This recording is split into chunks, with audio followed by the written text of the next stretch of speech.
Students today walked out of classes at thousands of schools across the country to protest gun violence. Washington, D.C. area students rallied at the Capitol to demand action from Congress on guns and school safety. Students from Montgomery County, Maryland schools, along with House Minority Leader Nancy Pelosi, Senate Minority Leader Chuck Schumer, and other members of Congress, spoke at the protest. This is an hour and 40 minutes. We want change! We want change! We want change! We want change! We want change! We want change! We want change! We want change! We want change! We want change!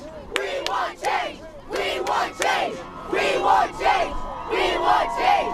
We want change!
Yeah.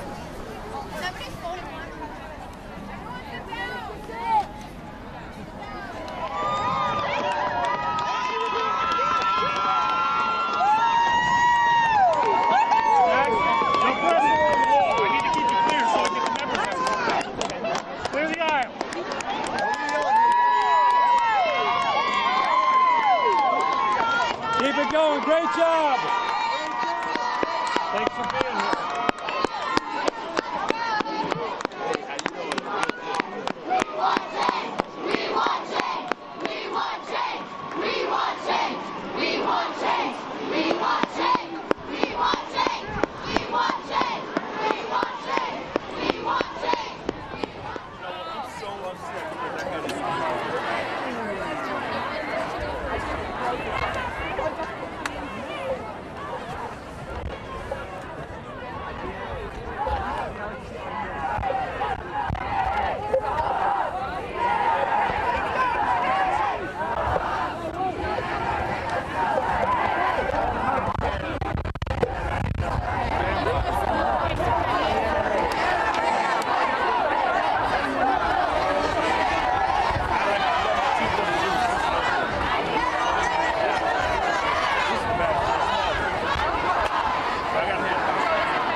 We're going to get the student speaker and get started. Where's Brenna? Hi, I'm Aaron. Aaron, we're going to bring you all down. We have a lot of members. So we're going to have the members come in. Ted George, thank you so much for doing this. It's amazing.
put who's on our side. We'll put the list together. I will.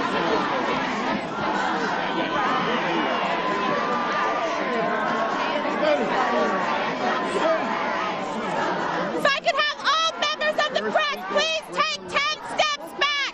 All members of the press, please take 10 steps back.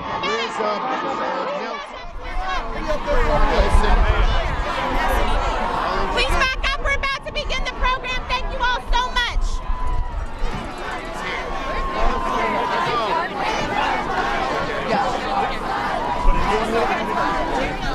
Testing.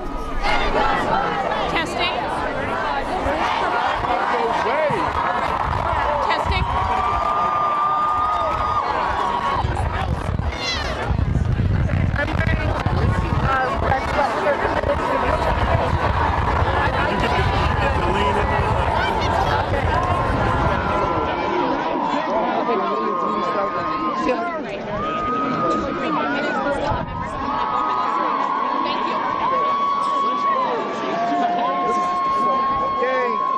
Let's roll. Can I get the student speakers up? Let me student speakers calm down. Am I the student speaker?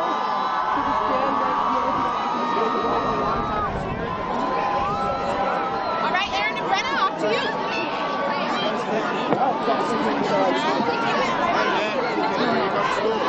How are we doing out there? Is this on? Can y'all hear me? Yes? Can you all hear me over there? Can everyone hear me over there? All right, we're gonna get started. How's everyone doing today? Are you ready to stand up for change? Are you ready to say enough is enough? We're gonna bring up Brenda Levitan, a senior at Blair High School, to kick off our program.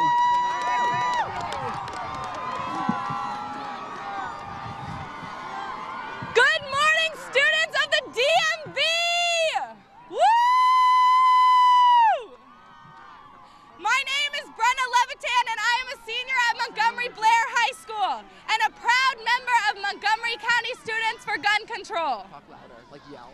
We founded this organization a week after the Parkland shooting to give DMV students a voice in the fight for stricter gun control. Brenda, can you tell me to move back? Quiet!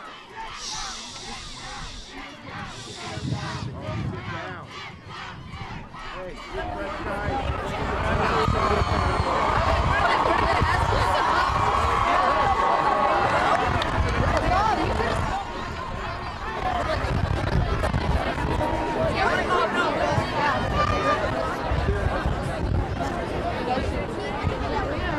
Good morning, students of the DMV.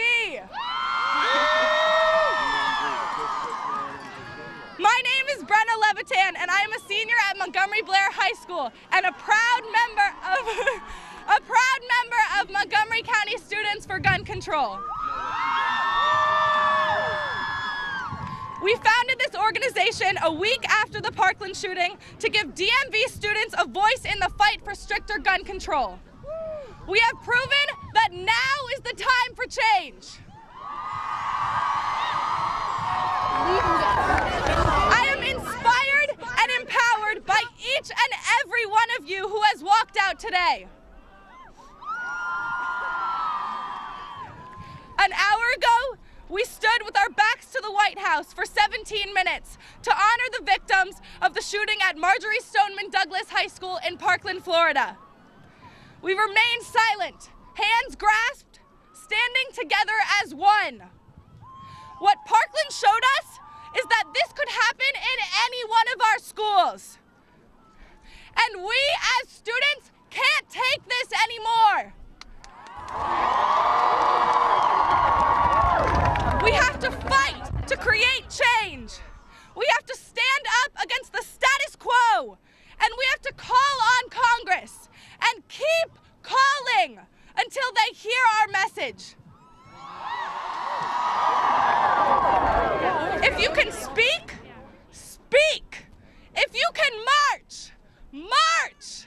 And when you can vote, vote.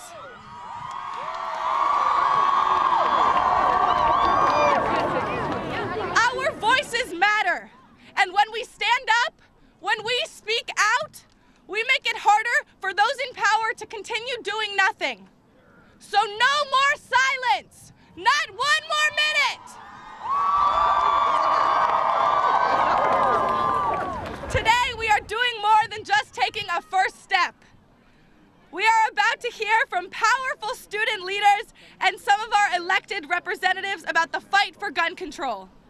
I encourage you to use Twitter, Instagram, social media, anything that you can with the hashtag EnoughIsEnoughDMV. We want to spread our message much further than just this area. Together, we are taking a giant leap in the right direction. I want to take a moment to say thank you to the national legislators showing their solidarity today. For this reason, I am deeply honored to introduce someone who has been an active advocate for gun control in Congress. Please join me in welcoming House Minority Leader Nancy Pelosi.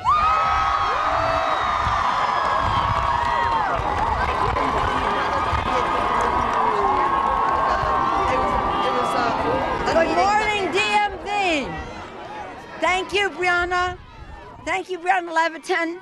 And thank you to all of the Montgomery County students for your courage to stand up, speak out, and walk out.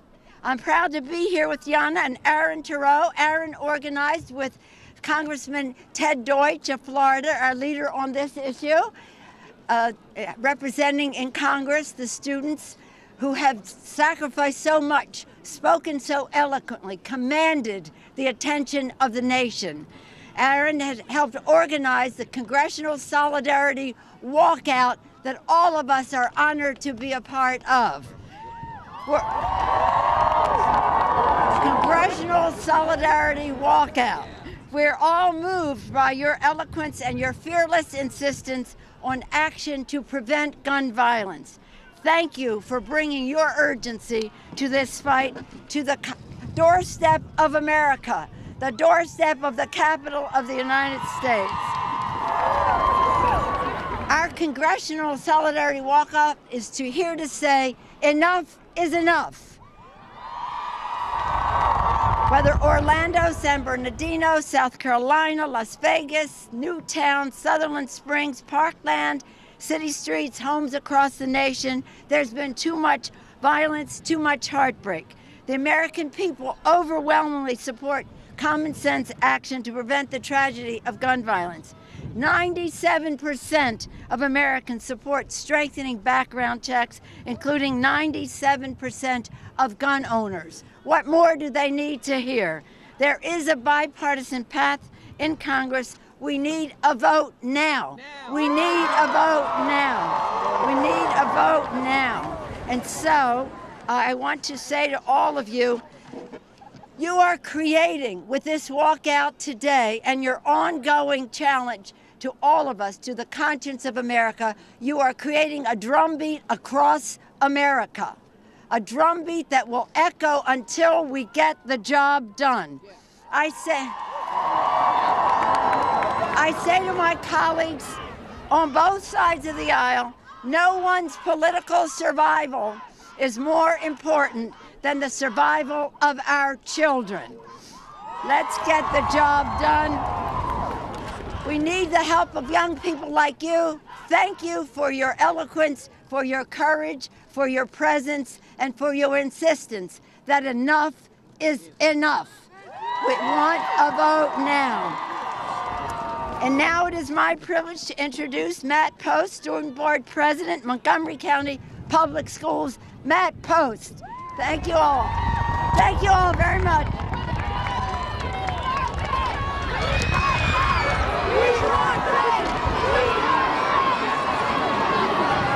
Good morning.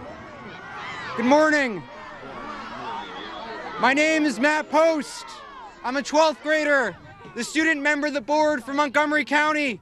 And I believe that as students, we need to make a few things clear. To start, we will not sit in classrooms with armed teachers.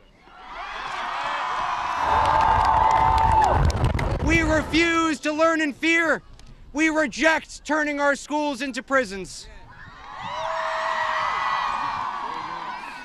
We will accept nothing less than comprehensive gun control. And if it's what it takes, we will shame our national policymakers into protecting us. Not just in schools, but in churches, movie theaters, on the streets, and in the communities of color which are disproportionately devastated by the sickness of gun violence. The lawmakers who fail to support us, those who look for every answer to our nation's gun problem, but the guns themselves, will be complicit in every death that comes after. To every politician sitting in Congress, working behind us, you get to decide who lives. And so this is not a partisan issue for us. There's nothing cosmetic about life or death. This is about guns, and it's about our morality as a country. When the commander-in-chief's solution to this country's gun problem is more guns, you know we have a moral problem in this White House. When national policymakers value the blood money of the NRA over the lives of children, you know we have a moral problem in the halls of Congress. And when this is doomed to happen again, when in the coming weeks and months, more of my peers will be slaughtered in their own classrooms, when their deaths will be dismissed as collateral, you know we have a moral problem in this country. So let's make one last thing clear. Their right to own an assault rifle does not outweigh our right to live. Yes. The adults have failed us. This is in our hands now. And if any elected official gets in our way, we will vote them out and replace them ourselves. Enough is enough. Enough is enough. Now it's my pleasure to introduce a senator who has fought for us and fought for this cause for a long time, Senate Minority Leader Chuck Schumer. Let's hear it for Matt and his great words. Now, folks, 1 month ago, 17 Americans, 14 children were killed at Stoneham. Let us remember them. Let us remember the thousands upon thousands of children who have died at the hands of gun violence. Yesterday, there were 7,000 pairs of unworn shoes here on the east front of the Capitol, representing 7,000 kids whose lives could have been before them. 7,000 kids who died of gun violence only since Sandy Hook. Enough is enough. Now, I've been through these wars. I am the author of the Brady Law and the assault weapons ban. The NRA has made me public enemy #1, and I'm proud of it. And we've been fighting for 10 years. Every time the vice-like grip of the NRA on the necks of some of these politicians has succeeded. But this time it won't. You want to know why? It won't. Because we have you. And together, we're gonna win. We're gonna win. We're gonna win. We're gonna win. We're gonna win. We're gonna win. We're gonna win. We're gonna win. We're gonna win. We're gonna win. Don't give up the fight. We will win. And now it's my honor to introduce a great senator who has worked so hard after it was in his state that the horrible violence of Stoneham Douglas occurred. Your great senator, fighter for rational laws to keep us safe, Senator Bill Nelson of Florida.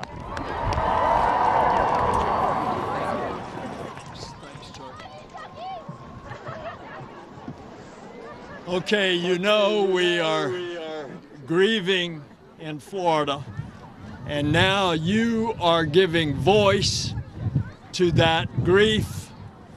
And when you march on March 24th, it's going to be a visible expression of the grief that we've been through.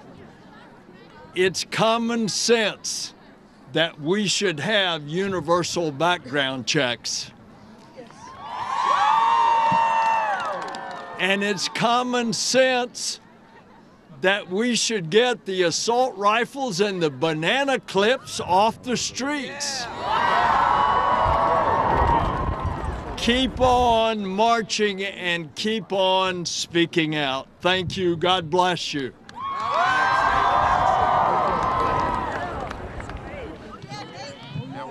Hello. My name is Nate Tinbite, and I'm a student at John F. Kennedy High School, Montgomery County, Maryland.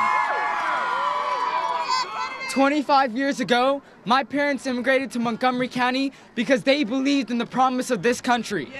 They told me about their hardships that they faced in their native country. And their education system, one supposedly not as developed as ours, they didn't have enough papers and pencils for the students. Yet through all the lack of resources, through all their struggles, they never had to worry about someone barging into their classroom with an assault rifle and slaughtering everyone in their class. That is an American tragedy.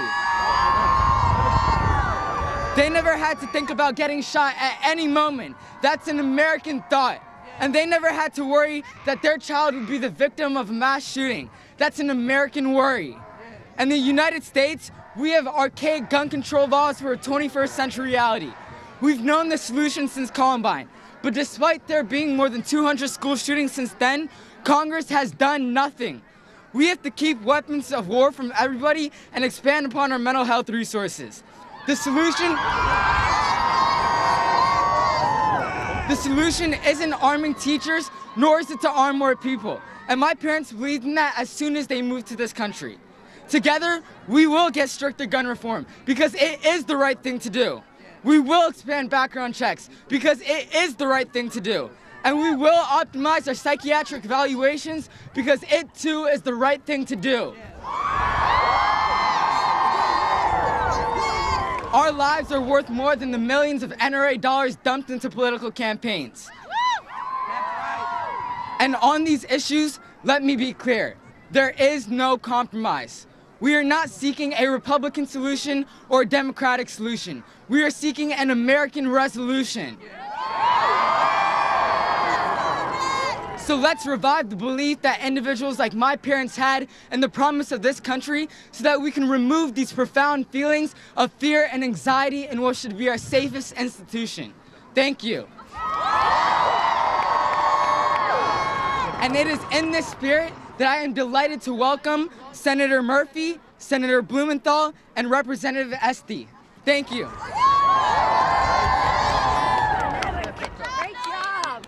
Great job. Good job. Great job, Nate. Good work, baby. How we doing, Washington, D.C.? Let me tell you what happened in my life yesterday. My 6-year-old went to his kindergarten class yesterday and got locked in a bathroom with 24 of his classmates for an active shooter drill. That should never happen in the United States of America. No one should have to go through that. And I just have a couple simple questions for the people here, for the students here who are going to lead this movement. I want to know, are you prepared to do whatever it takes to beat the gun lobby? Are you going to hold every single person in this building accountable for your safety?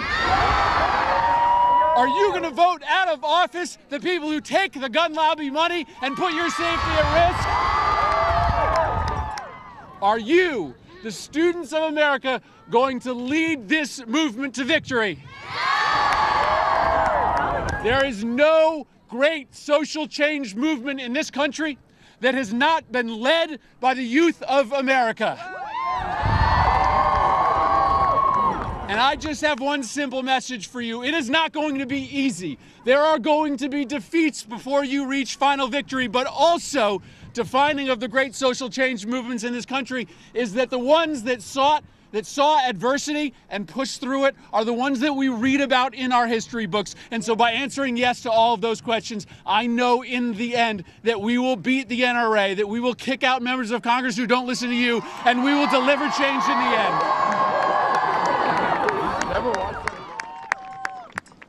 We have anybody here from Connecticut? We do, great. I'm Richard Blumenthal, and I'm proud to be the United States Senator from Connecticut with Chris Murphy, and to be here with Elizabeth Esty, our great congressional colleague. And if it were up to me, I would give every one of you an A. America owes you an A as your grade for today. Now, I'm actually proud of the grade that I got from the NRA. It's an F grade. And the reason it's an F grade is that for 2 decades, I have fought for sensible common sense measures against gun violence. But I have never felt as close to victory. I have never felt as close to victory as we are today because of you, because you have the energy and passion not just to walk out of school, but to walk into this building and make change happen. That's what it's going to take. So let me ask you, are we going to ban assault weapons? Are we going to have universal background checks? And are we going to give parents and law enforcement the right to take away guns from people who threaten to blow up schools or kill people?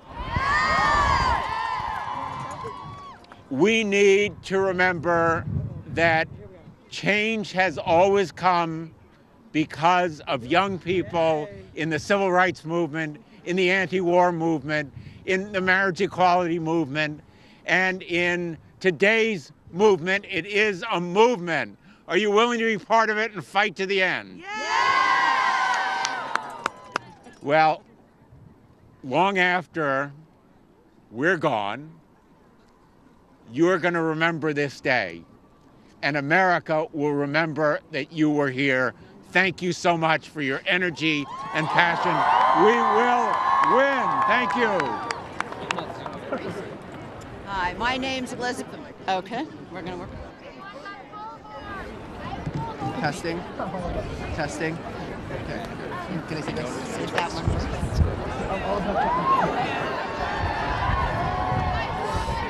Is it on now? Is it on now? Wait, or is this on? I think it's. Is it on now? No. No. Okay. Is bullhorn working? You got 2 bullhorns. Is it work? Did you test it? Is it working? Testing. Can you hear me? Okay. Great. All right. Can you hear me? Is this working? All right. All right. Is it working? Yes. Okay. My name's Elizabeth Esty. I'm wearing green for the 6 and 7-year-old kids who were killed in my district in Newtown, Connecticut. But you, the Parkland Newtown generation, you are making the difference. You are America's leaders because you know enough to say, we got to do better. Democracy's got to do better. Like, democracy is about the will of the people. 97% want these laws changed, and what is this place doing? Nothing! And what are you gonna do? Change! We're gonna change the law, or we're gonna change who's in Congress.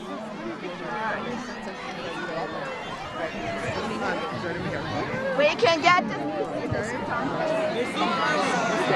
They keep running? All right.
That's fine. You're not going to reach around and No, I wasn't. I was just trying to...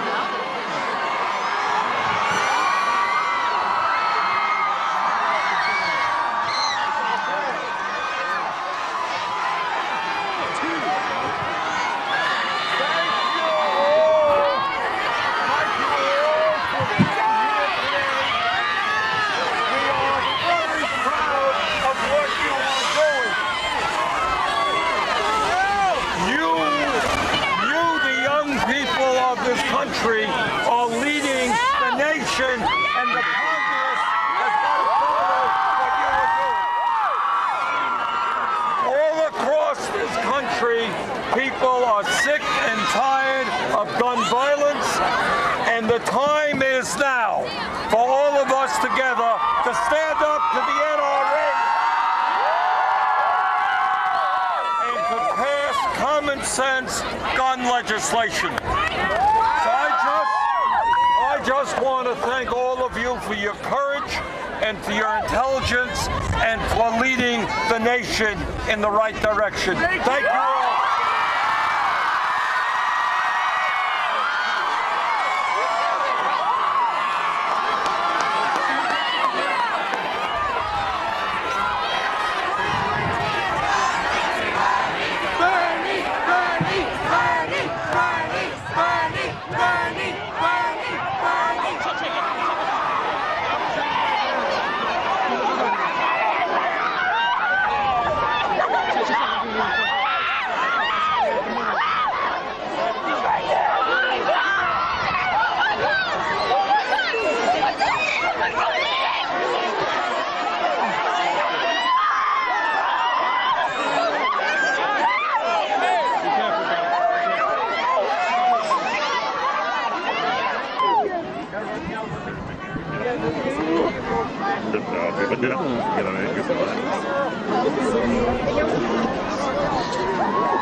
Themselves, but your high school students, you need to call this Congress to account. And you know what?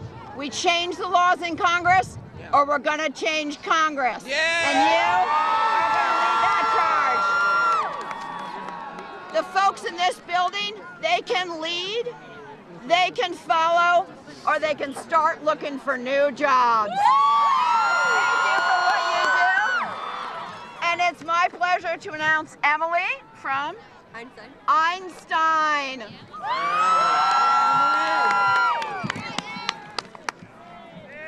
My name is Emily Dolorolas. I go to Albert Einstein High School. Yes. I'm going to start off with a request from you all. Raise your hand if you feel unsafe at school. Look around. And yet, they don't understand why. They don't understand why we're here today. They don't understand why we were here 3 weeks ago. They don't understand why we are asking for stricter gun laws. They don't understand why we want stricter background checks. They can't wrap their heads around the fact that teenagers all across America are taking charge and leading this movement. And they don't understand that we are not going anywhere until we see change in our system. We, the people, have a responsibility to protect our own. And we, the children, have taken it upon ourselves to push you, the adults, in that direction. Because this is not simply about gun control anymore. Oh, here. Okay. There you go. Okay. Because this is, wait. Okay. Because this is not simply about gun control. This is about human life. This is about the children who have lost their lives to gun violence. So I ask our Republican lawmakers, is their right to have a gun more important than our right to live? We're not here to take away the Second Amendment. We are here to make sure that those who are not fit to carry a weapon do not carry a weapon. On average, 46 children and teens are shot every day, and out of those 46, 7 die. And so I ask again, is their right to carry a weapon more important than our right to live? No! Since January of last year, our country has been more divided than ever, but the people have had enough. The activist community has been very prominent. We have the Black Lives Matter movement, the immigrant rights movement, and now we all come together for this gun control movement. This movement does not limit to one race or ethnicity because it affects us all. And I'm here as a Latina to say that minority communities should not feel as though their voices do not matter in this because our communities have been dealing with this issue for so long. Y para mis hermanos y mis hermanas de países hispanohablantes, yo como estudiante latina activista en el movimiento por la justicia social, hago un llamado a mi comunidad latina para que luchemos juntos por la seguridad de nuestros estudiantes. Así como el movimiento de jóvenes inmigrantes se han unido para luchar por el derecho de vivir en el país que ellos llaman su hogar, hoy les pido a la comunidad latina que se unan a este movimiento por el control de armas. El problema de armas también nos afecta a nosotros, que somos minoría y que vivimos en lugares inseguros. And now, it is my pleasure to introduce to you Representative Gutierrez from Illinois. Thank you. Thank you. Beautiful. Thank you, Emily. Thank you for inviting me. Thank you for allowing me part of this process. I want to start with a quote. Quote, we are not talking about weapons designed for hunting or sport. We're not talking about those designed to kill human beings. And it's about time we stand up and say we will not allow them in our communities.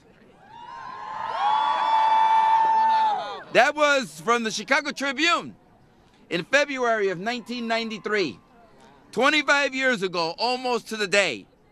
The article has the headline, New Congressman Takes Aim at Guns. Well, the new congressman was me.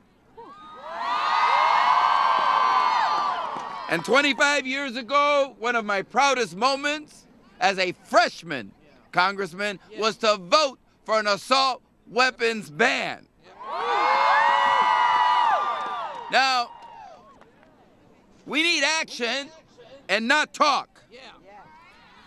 And we need laws, not nice thoughts and prayers. We need safety and security, not safe talking points that secure people's re-election. It was 25 years ago when I was quoted. None of you were born. Yet, we're all still here. And after a decades-long assault weapons ban expired, still asking the people in that building behind us to adopt common sense policy to keep Americans from shooting and killing other Americans. 17 killed in Parkland in just a few minutes. In Chicago, 400 shot just this year alone through March. And last year in my city, 600 murdered. It's a national tragedy.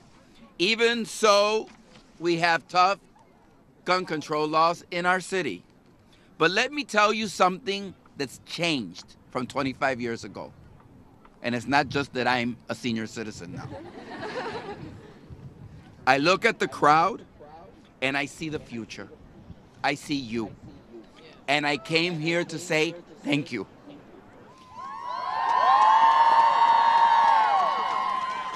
Because I know you will accomplish what I and others have failed to do.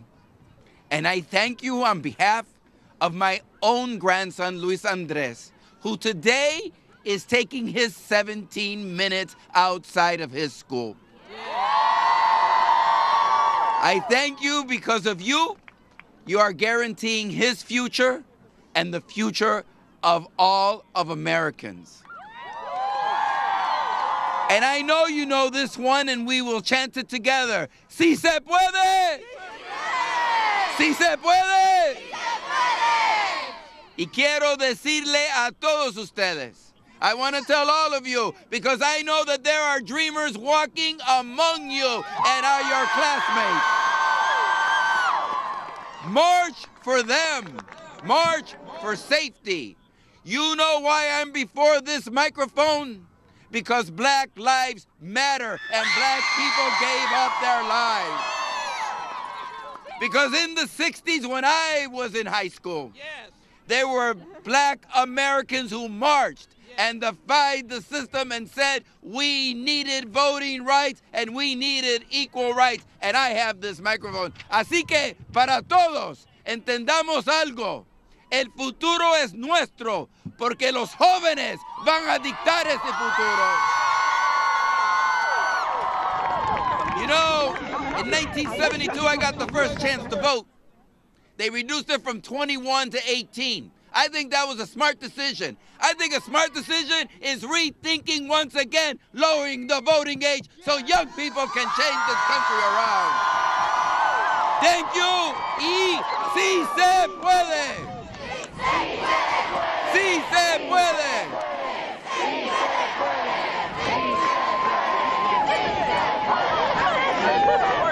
Yes, we can. Great job, Lexi.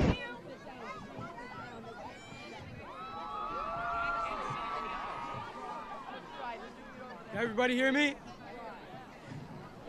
Hi, everyone. Can you guys hear me?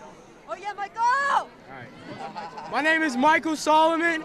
I'm a sophomore at Springbrook High School. And before I start, I want to thank everybody who's helped us, all the individuals and all the organizations. We couldn't have done this without you guys. But most of all, I want to thank every single one of you out here, because you guys are the fuel that the engine of this movement needs to run on. I want all of you to know that you're all on the right side of history for this. Now, personally, I'm glad to take part in a powerful nationwide movement like the one that we're participating in today. But we can all agree, in an ideal world, none of us would be here. In an ideal world, the 21st graders and kindergartners who died in Sandy Hook would be in middle school today. In an ideal world, the 58 concert goers who were gunned down in Las Vegas would have gone home and returned to be with their families. In an ideal world, the 32 students who died at Virginia Tech would be employed professionals, and the 17 victims from Stoneman Douglas would probably be eating lunch at school right now, and the only thing they'd be worrying about was a test for next period. But unfortunately, this isn't the case. Unfortunately, we live in a country where lawmakers are more concerned about their contributions from the NRA than they are about the lives of their own constituents. And thanks to people like them, you and I have to go to school every day and wonder in the back of our minds if we'll even make it to graduation. That shouldn't happen. So, this will go on for no longer. We, the students of the United States, have a message for all of you in Congress. If you don't give us stricter background checks, heavier restrictions on AR-15 style weapons, and easier access to mental health institutions and resources, you will pay dearly at the ballot box. By this November, most of us are 18 today. And the rest, a lot of us will also be 18 by November, and that's when midterm elections start. So I can promise you this: do your jobs, give us concrete solutions, and for once, value our lives over your bank accounts, or we will vote you out. And I want everyone to remember, everyone here, everyone watching this is not an excuse to skip school, nor is it a pointless effort that will bear no fruit. I urge everyone here, everyone watching to remember history, to remember that the protests and the March on Washington during the Civil Rights Movement brought us the Voting Rights Act and the Civil Rights Act of the 60s. I want everyone to remember that the protests from the women's suffrage movements gave us the 19th Amendment. And so on and so forth. I want all of you to know that all of us will join their ranks in the history books, because we too will remain persistent until there is real change. Thank you. And now I'd like to introduce Senator Van Hollen and Senator Cardin.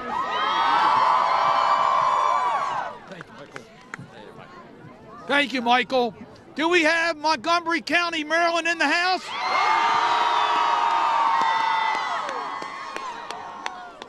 This time, it will be different. America is listening to your voices and the students around the country.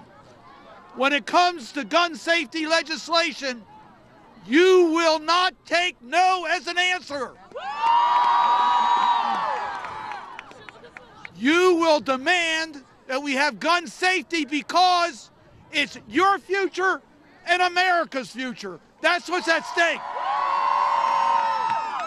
I'm proud to be on your team, along with my colleagues, and make it clear, we will demand comprehensive background checks for anyone to buy a gun. We want the end of the assault-type weapons in America. And we don't want any more guns in our schools. Your voices must be heard. We are so proud of the students from Maryland that are here. We're proud of the students around the nation. We look forward to joining you on March the 24th. America will know, and America, we must act.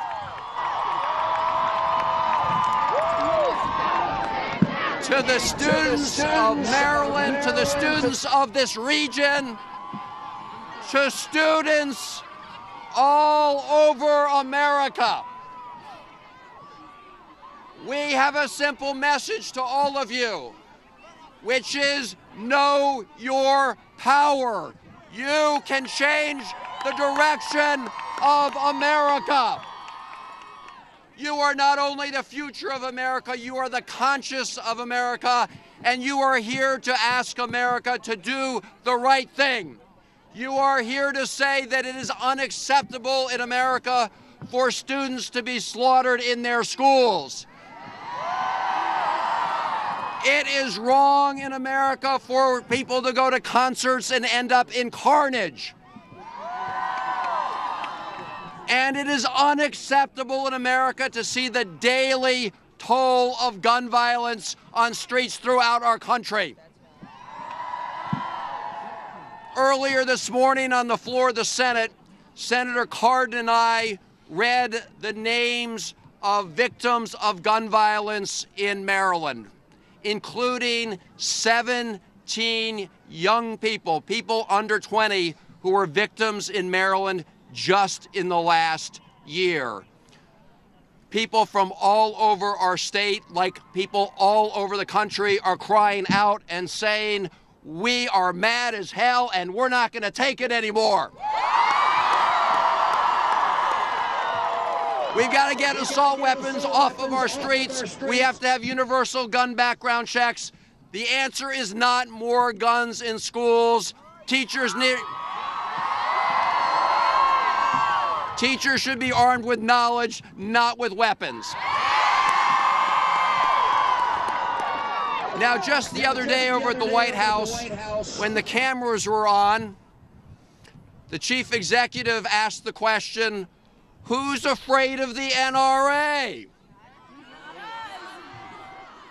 Well, we found out that he was afraid of the NRA.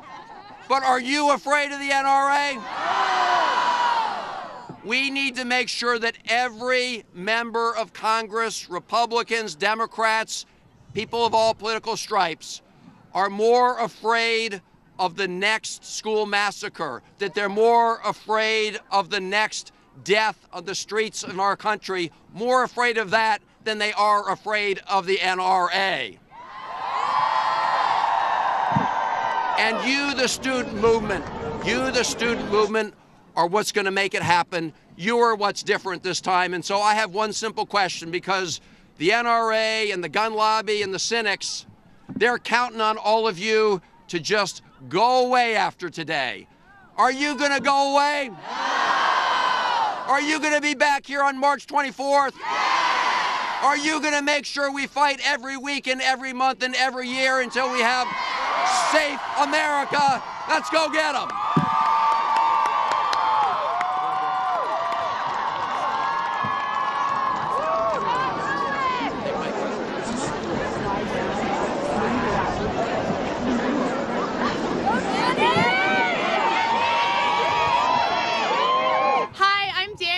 Junior at Churchill High School, and I would like to thank everyone for coming out here. We are the change that Congress is scared to see. Coming up after our next speaker are Representative Jamie Raskin, Representative Eleanor Holmes Norton, Representative Ted Deutsch, and Representative John Lewis.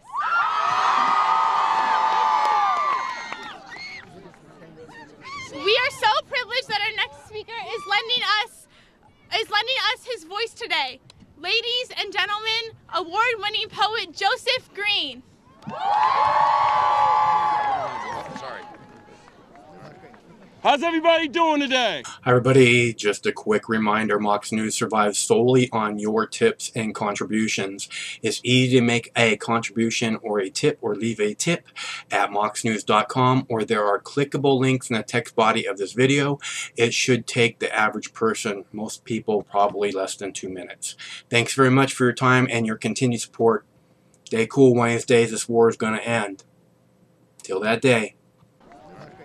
How's everybody doing today?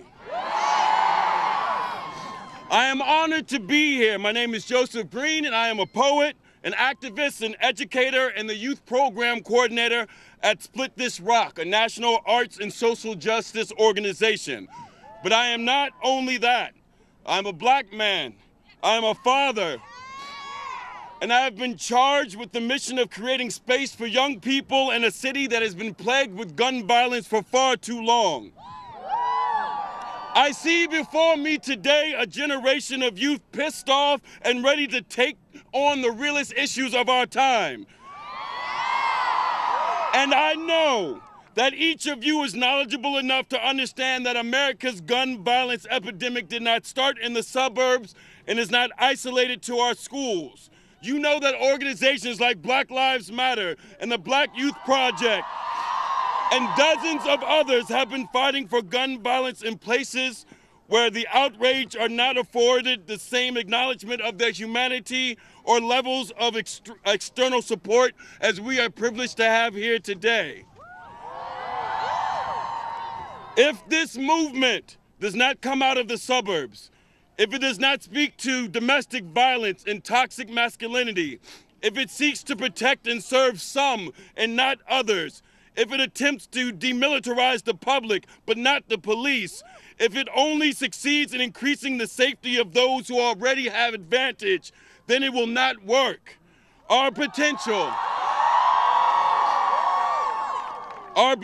is only realized if we choose to embrace and support our intersections. Together is the only way forward.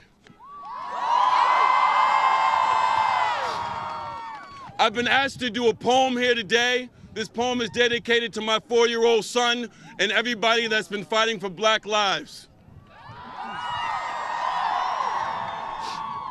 Today, I am doused in guilt, and I don't know what to do with these hands. Facebook and Twitter have told me that my friends have joined together in digital solidarity to fight for our rights or for your life or so that this never happens again. Photos from the front line of our most righteous of selves, inspirational memes and hashtags. I realize this has happened before. I wonder if I listen to the recording of your murder, will I feel anything different? To me, your life and death is no more than a Facebook update, a trending topic on Twitter. Hashtag, I hope somebody is still praying for your mother. Hashtag, insert your child's name here. Hashtag, all black bodies look alike until they're murdered. I am overwhelmed by the irrational rantings of a society too busy arguing about whether or not black lives are important enough to fight for, to actually fight for black lives. But as I stand here ranting, I realize it's because I don't know what to do with these hands that must hold and protect my son. They are not bulletproof. They are made of the same brown material that have seen so many murdered. But before I bow at the altar of suburban flight, I realize that somewhere somebody is still crying for you. That somewhere a black mother is gathering all the suspicious clothing her children own, dressing the scarecrow in the front yard, and burning our post-racial society in effigy. That somewhere a black female is being followed in a Macy's on suspicion of being black. That somewhere, hands up, please don't shoot. That somewhere, why did you shoot me? You told me to get my ID. That somewhere, please don't shoot. It's only a, that somewhere. That somewhere we still can't breathe, that somewhere they are toasting the man who did this to you. And the clans are gathering, only this time they won't be wearing hoods. They'll be dressed in suits, cloaked by law, charged with progressing the doctrine that if you do not look like you belong here, you can be murdered. That if you look like you belong here, you can be murdered. I will not always be able to protect my son. I pray that by then, black children and fear, black women and violence, black trans and assault, black queer and endangered, black male and thug, black bodies and deceased is no longer a synonym.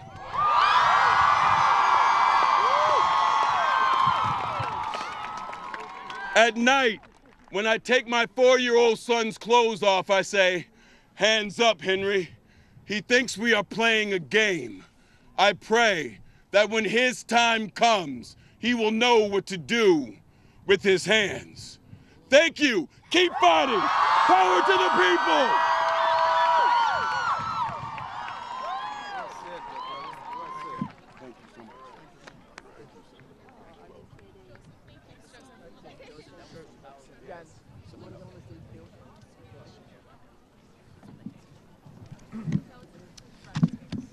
My name is Sam Simpson, and I work at the Pride Fund in gun violence.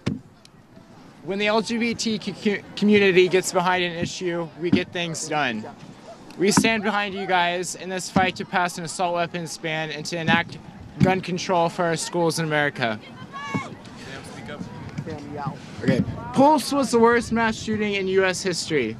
I don't need to tell you that America has had endured hundreds of mass shootings since, including Sutherland Springs, Las Vegas, and now Parkland. This carnage has to stop.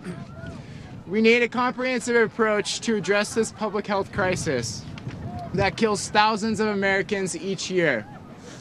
As we gather here a month after the 17 students and teachers of Marjory Stoneman Douglas High School were gunned down, it is important to discuss the impacts of gun violence in America. All you have to do is look at the numbers to be astounded by how little Congress is doing in comparison. Republicans in Congress continue to take campaign contributions and align themselves with the NRA while towing their line. These are the same Republicans that tell you there's nothing we can do to curb the toll of gun violence. Thousands of people, that's the price we pay for inaction. Since 2012, over 77,000 people were killed because of gun violence. Every year, the number of gun-related fatalities increases by at least 1,000. You look at these numbers on a micro scale, and it's even more heartbreaking. On average, 93 Americans a day are killed by gun violence. However, the NRA thinks Americans need military-grade assault weapons and large-capacity magazines, weapons exclusively designed to kill as many people as possible in the shortest amount of time. America's gun homicide rate is 25 times higher than the average of any other developed country. Aren't we supposed to be leading the rest of the world when it comes to quality of life we ensure our citizens? Is this how you make America great? Perhaps we need less uninformed tweets and more fact-based legislation. Despite overwhelming pushback from educators and people with real, tangible experience in classrooms, President Trump, Secretary DeVos, and the NRA are working to arm teachers rather than address the actual issues causing gun violence. Schools are places of learning, not war zones.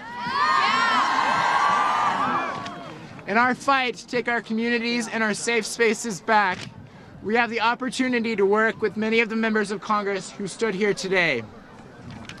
It is imperative that we recognize and applaud these leaders for standing up in the face of hate and taking action. It is because of your action walking out today that anything is even happening. The entire country is listening. Don't hold back. Come November, make change happen.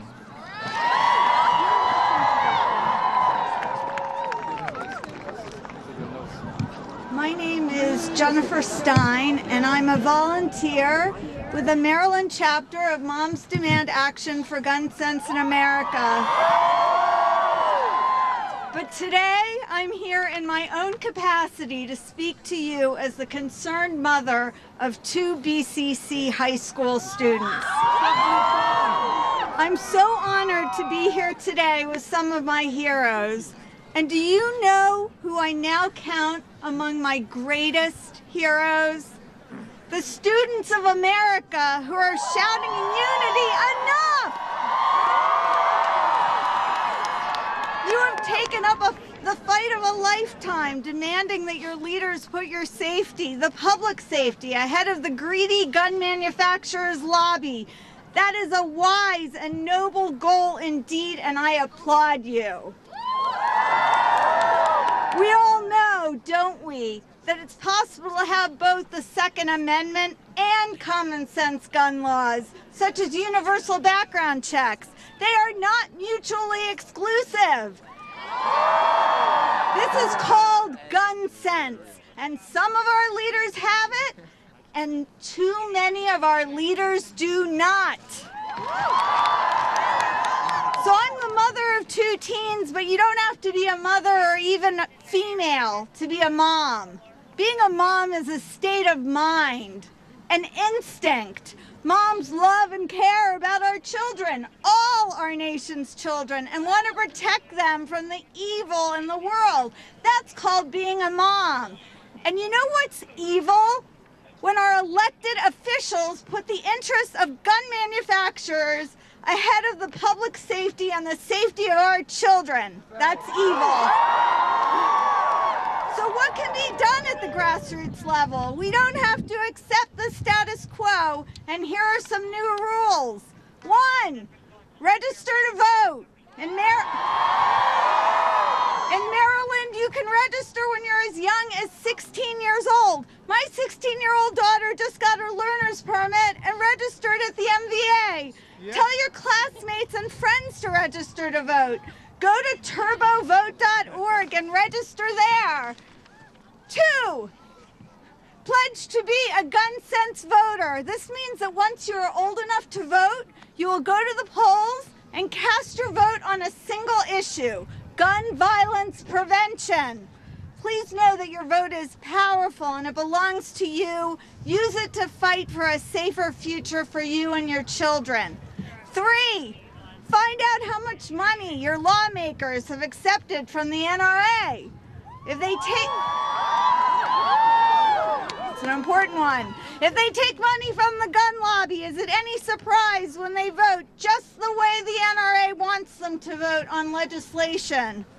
We must hold our elected officials accountable for their actions or their inaction when it comes to common sense against gun reform. And when you're old enough, run for office yourself as a gun sense candidate. In the meantime, volunteer, either to work on a gun sense candidate's campaign or with a gun violence prevention group.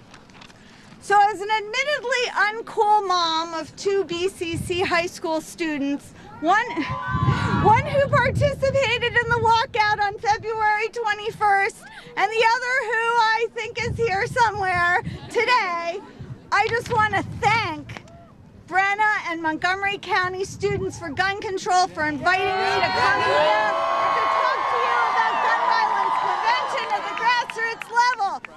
I hope you know by now that it is also a mom's role to support you and give you advice and guidance. Maybe you don't agree with everything we say. Maybe you go ahead and do whatever you want anyway. That's called being a teenager. But if gun violence prevention is your cause, your issue, I think I speak for all of the moms who are here when I say, we are here for you. And finally, I just want to thank you all for being the true adults in the room when it comes to the disgraceful epidemic of gun violence in this country. Like the civil rights heroes of yesterday, history will judge you kindly. And as for the adults, including the adults that work in this building, who failed to protect you and sold you out to the gun lobby, they will be judged harshly and with scorn. And I hope to see you all back here in D.C. on the 24th for the March of Our Lives. Thank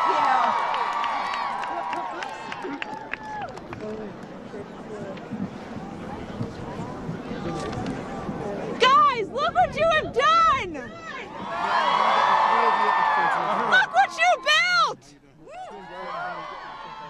And I don't want anyone to silence you after today. Don't let anyone water down your message. You fight for what is right. You fight for what you believe in. Because how many of you are going to be able to vote in 2018? How many of you are going to be able to vote in 2020?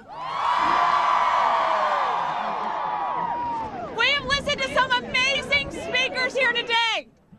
But all of you are going to be the leaders of the future. And while we've seen so many leaders who show us that gun violence prevention is their priority, there are too many in this building behind us that do nothing to keep you all safe.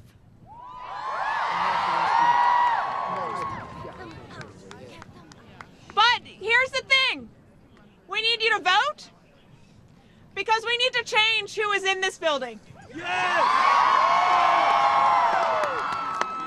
But that's not enough. We need you to become the next generations of leaders. This is going to be your world. This is going to be your future. And we don't need you out here. We need you in there. And so I think that we should send a message to Congress. I want everyone to repeat after me. Can you hear our screams? Can you hear our screams? Can you hear us shout? Can you hear us shout? We'll take it to the voting booth and we're going to vote you out. Let's get this done.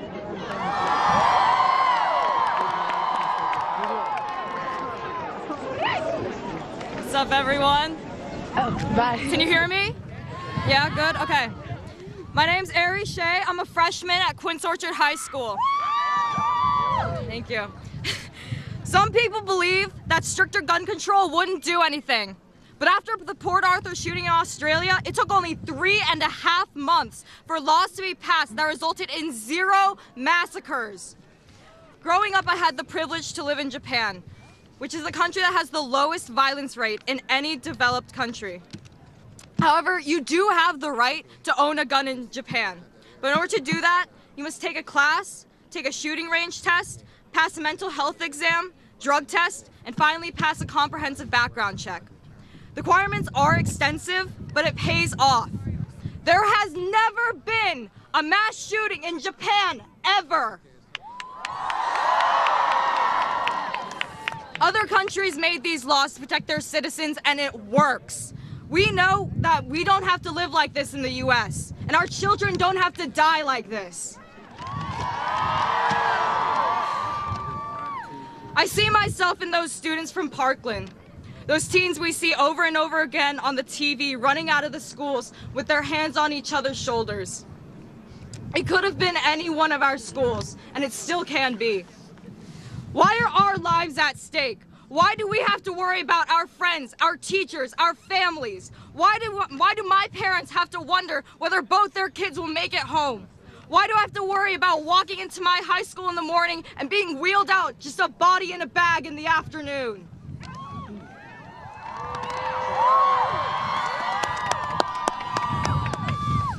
America is a country built on persistent ideas that lead us forward.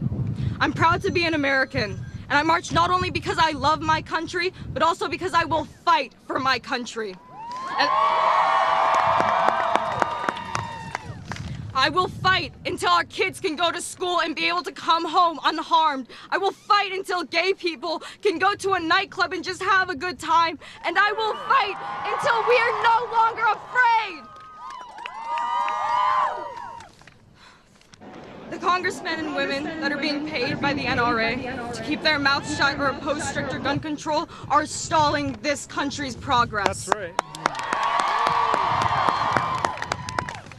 When I was young, I used to look up to the officials in our government, believing that they would always do what was right for the American people. But now they're the ones failing to create the laws we need, and we're the ones paying the price. But I promise you this, if they fail to make gun control laws, then in a couple years, when they're voted out, we will.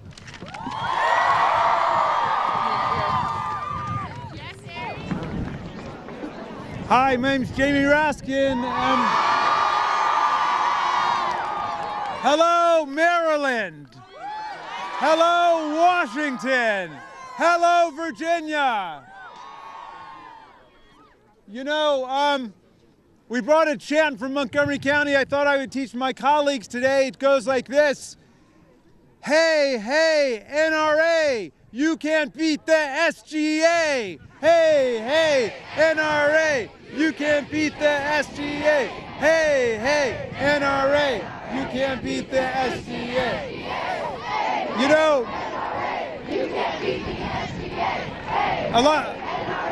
a lot of people are saying, what are you young people doing here in the middle of school day? And it's very clear what you're doing. You're changing America. You're leading America. Because you are America. That's who you are. And they wonder what gives you the right to do that? Well, guess what? It's the amendment that comes before the Second Amendment. The First Amendment is what gives you the right to be here today. And the Supreme Court said in 1969 in Tinker versus Des Moines, neither teachers nor students shed their First Amendment rights at the schoolhouse gate. You've got the right to speak. You've got the right to protest, and you're doing it. And you're doing it. And that right is only limited if it's going to create a disruption of the educational process. But you know what's creating a disruption in the educational process? It's not the students, it's the NRA and the politicians who won't act to promote gun safety. You are standing up for safety, you are standing up for order, and you are standing up for real education in America. And you're here because you read your Mark Twain, who said, never let your schooling get in the way of your education.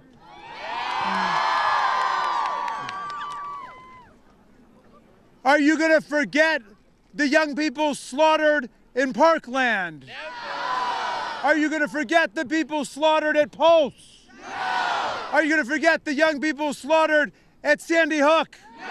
Are you going to forget the young people slaughtered at Columbine? Are you going to forget the people slaughtered in Las Vegas? The people in San Bernardino County? The people being killed every day by handgun violence? Are you going to lie down and let the NRA roll all over you? Are you going to take back America? Are we going to pass a ban on assault weapons? Are we going to pass a universal criminal mental background check? Are you coming to march on Saturday, March 24th? Are we going to win this campaign? And we're going to do it with you. Thank you for changing America.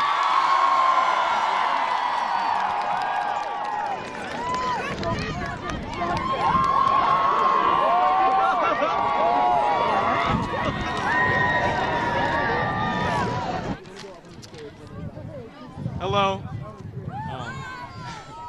My name is Christian Crawford.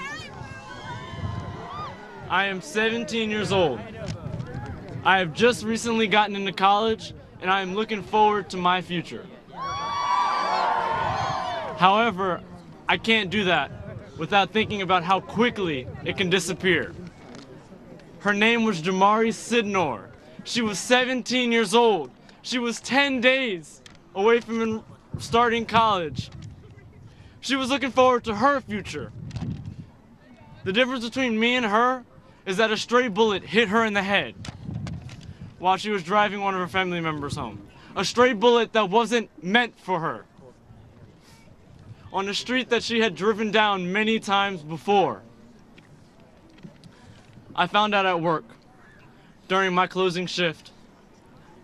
And when I mentioned it to my coworker, he said that he understood, that he's had this happen to him before, that usually he needs to sit down when this type of thing happens to him.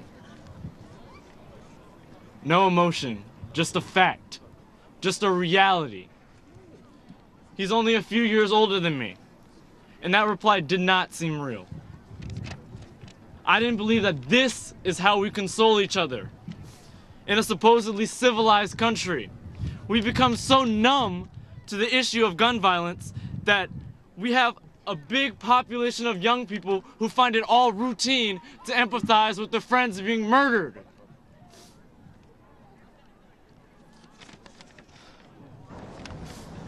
How many will it take? This is what we say to each other. How many will it take?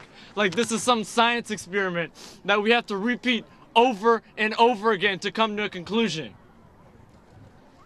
We've had enough evidence that there needs to be change. We have had enough evidence for a while that there needs to be change.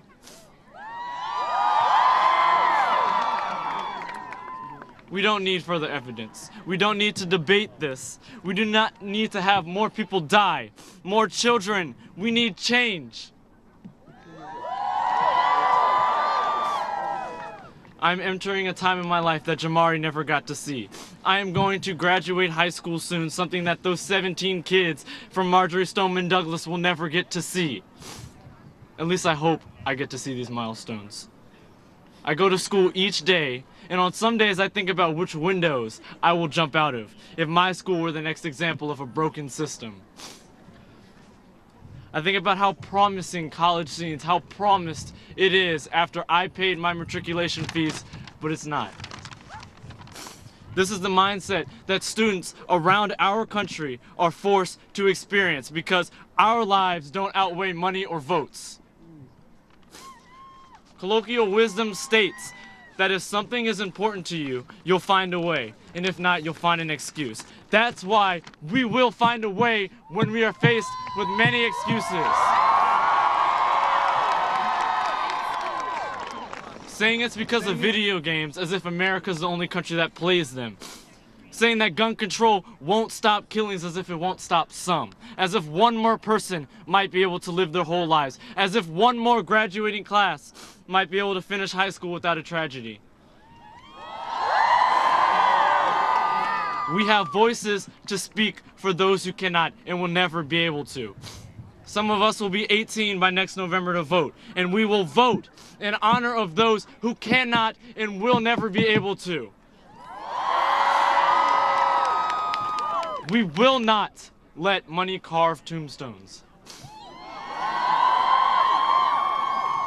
Never take your friends for granted because you never know when you might be seeing them for the last time.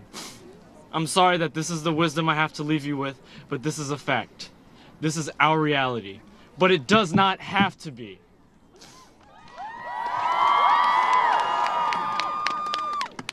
I would like to introduce Representative Doik from Parkland.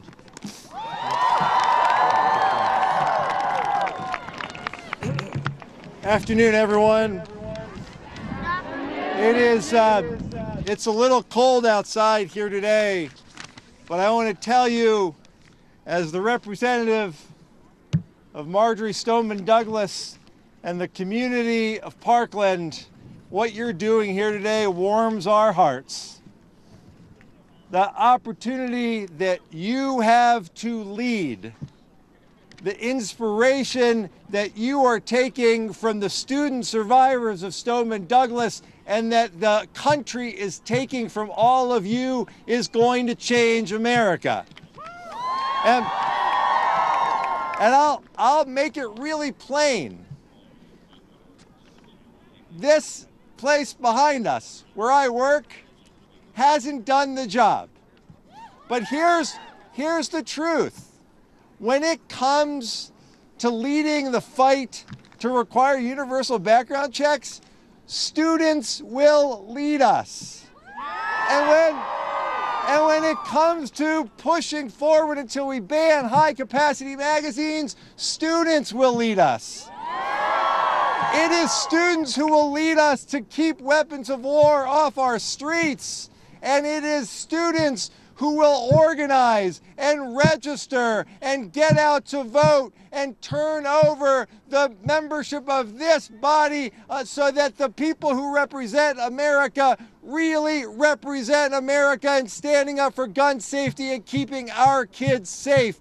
That's what you're going to do. I want to thank you on behalf of my entire community for your leadership here and for not just this today and walkouts all around the country, but for what's coming in just another week and a half. And I want to finish with a quote from Marjorie Stoneman Douglas. She said this: "Speak up. Learn to talk clearly and forcefully in public. Speak simply and not too long at a time, without over-emotion, always from sound preparation and knowledge. Be a nuisance when it counts, but don't be a bore at any time. Do your part to inform and stimulate the public to join your action. Be depressed, discouraged, and disappointed at failure and the disheartening effects of ignorance and greed and corruption and bad politics, but never give up. I will see you in 10 days at the March for Our Lives."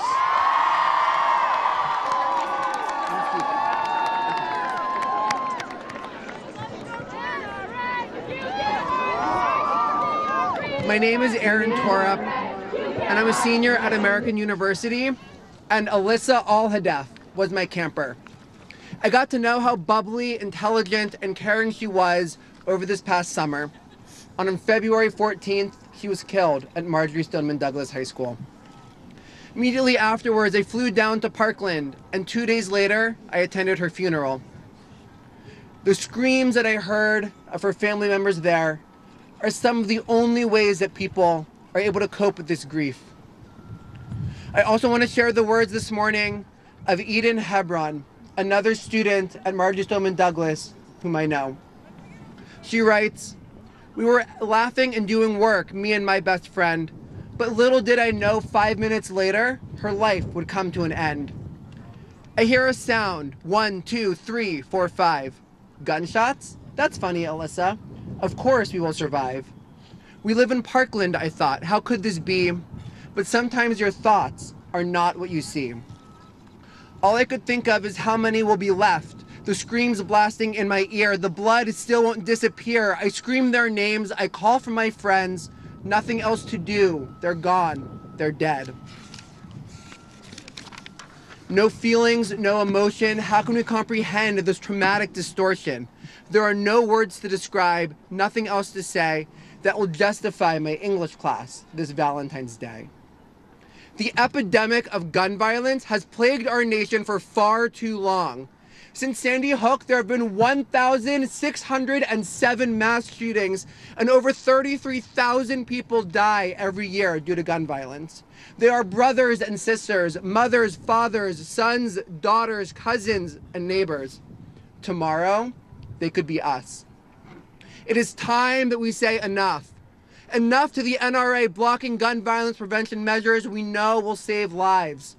Enough to the ban on the CDC researching gun violence. Enough to letting the assault weapons ban languish. Enough to letting gun violence rage unchecked in every state across this nation. Enough to buying guns without background checks. Enough is enough. In our Jewish faith, we read the words of Pirkei Avot, the ethics of our ancestors. If I am not for myself, who will be for me? If I am only for myself, what am I? And if not now, when? We are standing up here for ourselves as students, as victims, and as survivors. We demand to be heard, and we will not back down until we are safe. But we are not just standing up for ourselves. Gun violence does not only happen in schools. It happens everywhere. Unfortunately, some places more than others. And we know that some communities are more disproportionately impacted by gun violence than others.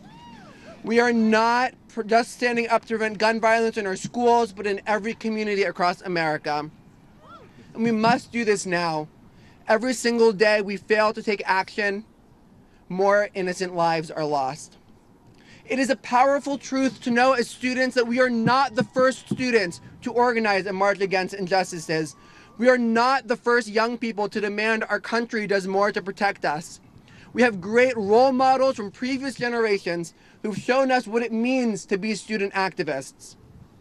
We are not the students organizers of the 1960s, and we do not face the same obstacles they did. But if we are to be successful today and in the future, we must learn from them and emulate them. And that is why I am so proud to stand here today with Representative John Lewis. At the age of 20, John Lewis helped lead the Nashville sit-ins. He was one of the original freedom riders, and in 1963 became the chairman of the Student Nonviolent Coordinating Committee.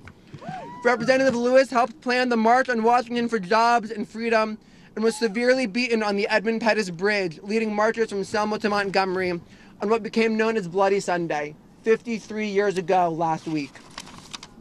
Just like John Lewis, Julian Bond, Diane Nash, and so many others, we too will organize, demonstrate, and march. Change has come in this country when young people demand it, and we will not back down until it happens, won't we? We will register voters just like they did during Freedom Summer. We will walk out and march in the streets just like they did. We will stand up to the Bull Connors of our day, look them in the eyes, and tell them that we will not back down.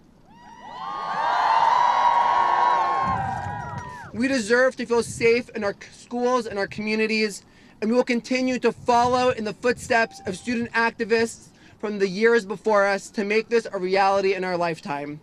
It is my distinct honor and humble privilege to welcome the former student activist and representative from Georgia, John Lewis.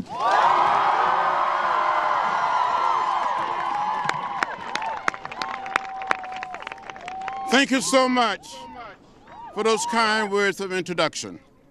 I'm delighted, very happy, and very pleased to see each and every one of you here. You're a good-looking group. You're beautiful, you're handsome, and I know you're very smart. Many years ago, when I had all of my hair and a few pounds lighter, I met Rosa Parks in 1957 when I was 17. The next year, in 1958, I met Martin Luther King Jr. and I got involved, and I have not looked back since. I say over and over again, when you see something that is not right, not fair, not just, you have a moral obligation to stand up and say something and do something. Thank you for doing something. You must never give up. Never give out. Never give in. Keep the faith and keep your eyes on the prize. You're going to win. And when you win, we all win. We're going to have a great victory. You know, the NRA don't like me. I don't care.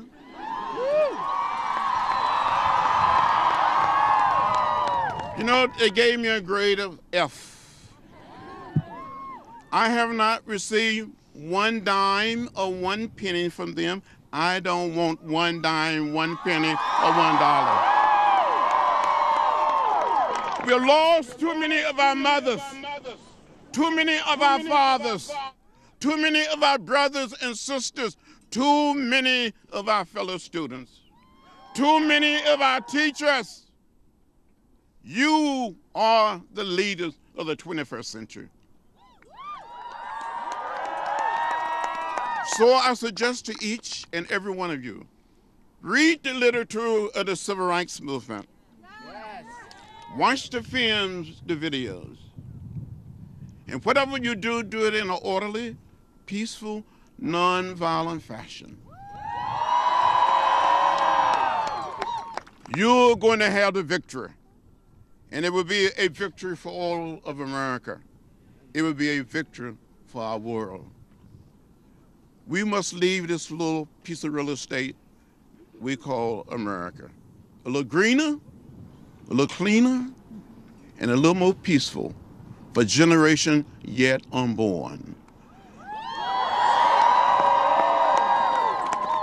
Now, during the 60s, I got arrested a few times. 40 times. And since I've been in Congress 5 more times.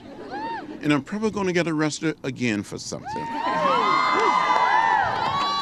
Some of you may recall reading that a group of us, members of Congress, on the House side, had a sit-in, a sit-down in the well of the House for 26 hours, trying to get the Speaker and the leadership and the majority to bring forth a bill to deal with gun violence. They didn't. We may have to sit in again. But I will be there. I will be with you all of the way. So hang in there. Never give up. Never give in. Keep the faith.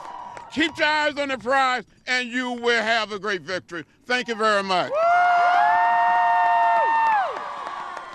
Now, it is my great pleasure to present to you Brenda Leviton, Montgomery Blair High School, one of the leaders for Montgomery County Student for Gun Control. Welcome. Thank you.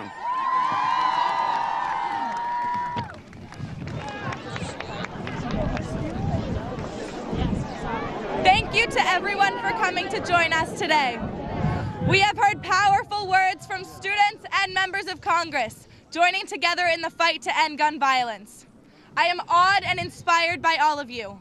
When we started Montgomery County Students for Gun Control, we wanted to give students a voice in this fight. Today, we proved that we are here. We have a voice, and we will not be silent. Our lives are at stake, and it is too important to back down. This may be the end of our demonstration, but we are nowhere near done with this fight.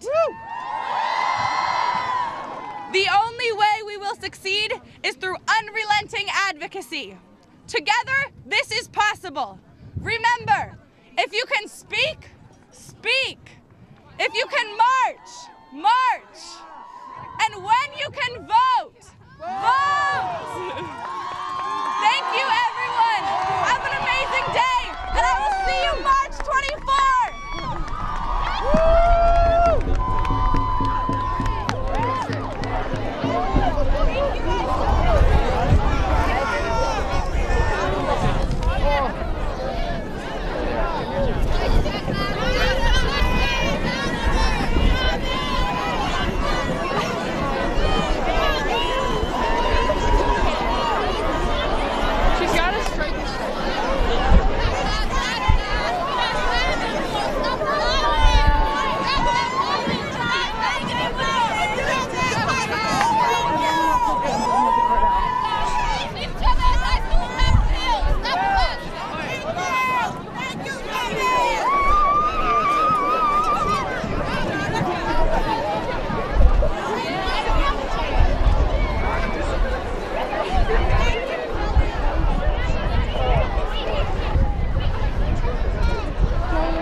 thing ever. I know.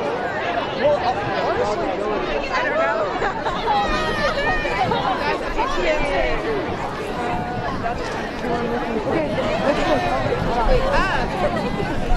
Hey, you two! Delvin and Charlie! So cute. Bro, we're so cute. All right.